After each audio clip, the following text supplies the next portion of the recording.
Welcome to Pushpa Rangoli Art.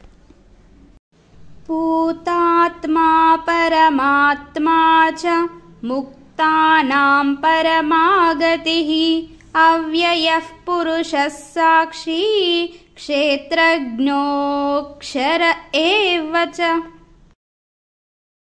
भूतात्मा परमात्मा च मुक्तानां परमागतिः अव्ययः पुरुषः साक्षी क्षेत्रज्ञोऽक्षर एव च।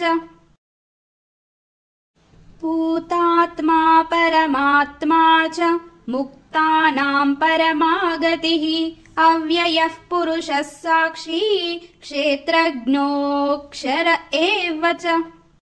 भूतात्मा परमात्मा च मुक्तानां परमागतिः अव्ययः पुरुषः साक्षी क्षेत्रज्ञोऽक्षर एव च। भूतात्मा परमात्मा च मुक्तानां परमागतिः अव्ययः पुरुषः साक्षी क्षेत्रज्ञोऽक्षर एव च।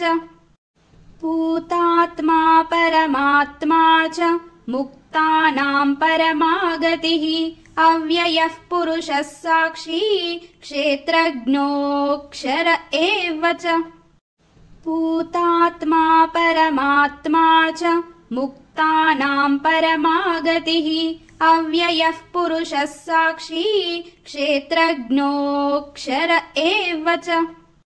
भूतात्मा परमात्मा च मुक्तानां परमागतिः अव्ययः पुरुषः साक्षी क्षेत्रज्ञोऽक्षर एव च। भूतात्मा परमात्मा च मुक्तानां परमागतिः अव्ययः पुरुषः साक्षी क्षेत्रज्ञोऽक्षर एव च। भूतात्मा परमात्मा च मुक्तानां परमागतिः अव्ययः पुरुषः साक्षी क्षेत्रज्ञोऽक्षर एव च। भूतात्मा परमात्मा च मुक्तानां परमागतिः अव्ययः पुरुषः साक्षी क्षेत्रज्ञोऽक्षर एव च।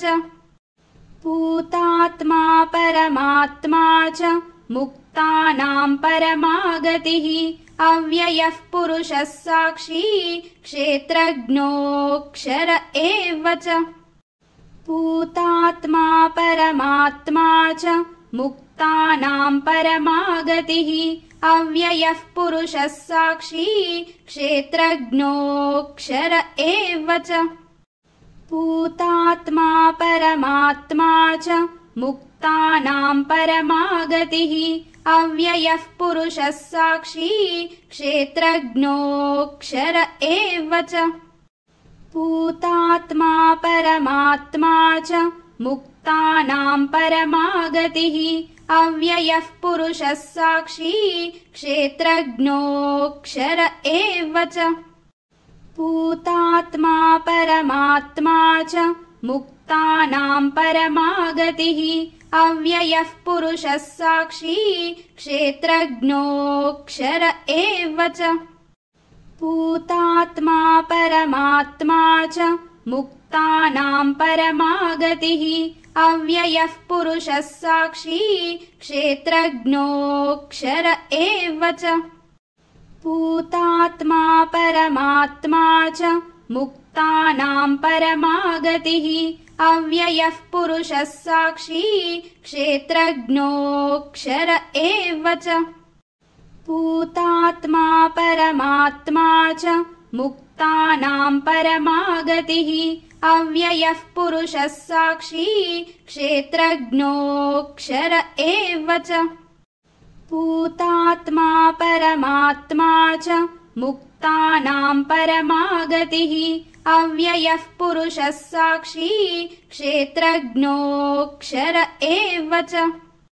भूतात्मा परमात्मा च मुक्तानां परमागतिः अव्ययः पुरुषः साक्षी क्षेत्रज्ञोऽक्षर एव च।